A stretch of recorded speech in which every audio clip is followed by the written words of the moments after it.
Lethargic Sloth here, and it's time to talk about Estonia. Estonia will be represented by Koit and Laura with the song Verona. If I had to describe this song in one word, it would be bland. Yeah, I don't know. Not hardly an insult. It's just I don't find anything really fascinating or engaging about the song. It's just kind of there. It's kind of something that I would expect to hear at a beauty pageant to entertain the guests in between swimwear and dress wear. But let's start the review. So what's good about this song? Well, it's a duet, and duets typically do very well at Eurovision if you have strong voices and it's a decent song. I think Verona is a decent song. I think that Laura and Koit have very good voices independently. It's really just a matter of whether they can work together and make magic on stage. They need to convince us of their turmoil and losing their Verona. I think sometimes that's lacking when I see these performances. They lack the chemistry that, say, Romania has or Finland had. It's not a bad song by any means, and they are talented singers. It's just, it feels, every time I listen to it, for me personally, it feels like there's something missing. Some of the bad things, the song tends to get, of all the songs this year, really annoying to me. You get that chorus, yeah, you know how annoying that is? How annoying that sounds? I'm probably never going to listen to this video again because I don't want to hear myself doing that. It's really freaking annoying. So, getting the chorus stuck in your head, it's... I hate saying horrible things about the song because I find it semi-enjoyable, but I don't know whether I kind of dislike it, find it middle of the road, or kind of like it. I think I'll be able to sort my feelings out more hearing it live. Maybe it'll blow me away live. It's one that's going to take some convincing, though, because as of right now, I'm just very cold on the whole thing. They don't have the chemistry that works together and on screen and at all these. They have just these weird facial expressions.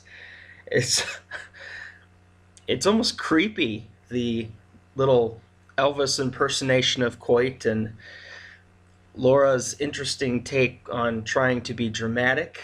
They hopefully have ironed that out, and I hope that will show up on the staging, that they have fixed their... because with the facial expressions they have been using, it's borderline cheesy. It's almost like I'd be embarrassed to admit if I liked this song. It's one, talking to my friends, maybe I'd say, oh, I hate this song, but in secret I might like it a little bit. But I would be so embarrassed to actually tell people that I enjoy this song. It's one of those types of songs. It's not going to be in my top by any means. It's kind of going to be bottom middle because there's other songs that I relate to and that I enjoy a lot more. But I also think this is the type of song that has the potential to win me over hearing it live, because they are very capable live vocalists. The music sounds kind of 80s throwback, so I don't really want to say dated because there's nice modern twists in there, but it just, to me, it's kind of like Iceland. It sticks out in kind of a negative way, but maybe people really take to it. So what's my reaction to this song? Well, semifinal 2 is tomorrow, and I still don't exactly know how I feel about the song. I don't think I will know for a while. It's not one of my favorites, I can tell you that. Like I said, it's just below middle of the road for me. I don't dislike it by any means. I think the chorus is really annoying. I think their voices are good. I don't think that they are the best pairing, but they can work together and make it work. I just think there was a lot that needed to be polished, and hopefully they had worked on that. I had heard that his wife had a baby not so long ago, so he was taken out of action for a while for that.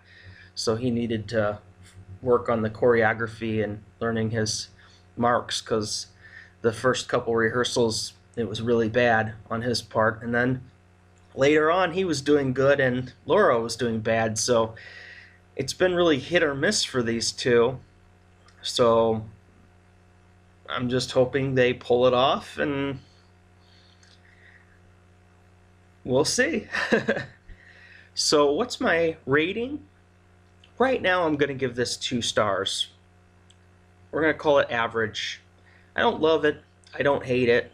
This is just a personal ranking. It's not a technical ranking, so I would give it higher for technical because I think it's a good overall song, and just personally, emotionally, it doesn't really affect me so much. But we'll see how it goes. So is this song a contender or a pretender? Well, from what I've been seeing, I think it's a contender. I think it could qualify, and I didn't pick it to qualify. For me, I just doesn't do anything for me, so I feel that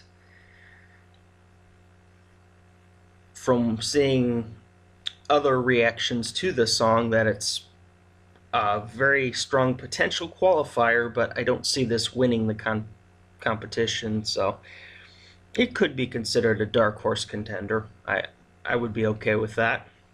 I think a lot of people do like it, but I think at the end of the day it might be a little too divisive to actually win Eurovision. Estonia has been pretty decent the last couple of years. In 2016, I actually really enjoyed the song Play by Yuri Putzman. He was creepy, he was funny, he was just one of those awesome voices. I have no idea why this finished last. It wasn't my favorite song of the year, but it was solid in my estimation. In 2015, Goodbye to Yesterday was a masterpiece. It is probably my favorite song from 2015 in hindsight. I think I had it second behind Italy, but I've listened to Goodbye to Yesterday more than any Eurovision song from the past couple of years. Pretty much Goodbye to Yesterday and Hour of the Wolf from Azerbaijan. The studio versions I like a lot. But Goodbye to Yesterday was perfect in studio version and live. I couldn't believe how amazing that song was, how emotional it was on stage. Stig Rasta and Elena Born just portrayed what a duet should be. And that's where I get looping back to Verona. I don't see that kind of chemistry with Koit and Laura. And I could see this song doing very well, or I could see this song completely missing its mark and not qualifying. So for me, Estonia, the destination is up to them because I don't see a clear-cut path, but I wish Estonia success, and maybe I will be absolutely blown away by this performance. I hope I don't view it as just a pageant song at the end of semifinal 2. Thank you for watching my review of Estonia. I am trying to get these last couple reviews done because semifinal 2 is tomorrow, and I've been getting a lot of overtime at work, so I haven't been able to do these last couple reviews. I only have 2 to go, and I'm determined to get them done because I want to be able to say I did all the countries. So I'll get these done. There's a lot more Eurovision to go, so please like and subscribe if you want to see more Eurovision videos. I'm very dedicated to this. I really enjoy it, and for now, Lethargic Sloth out.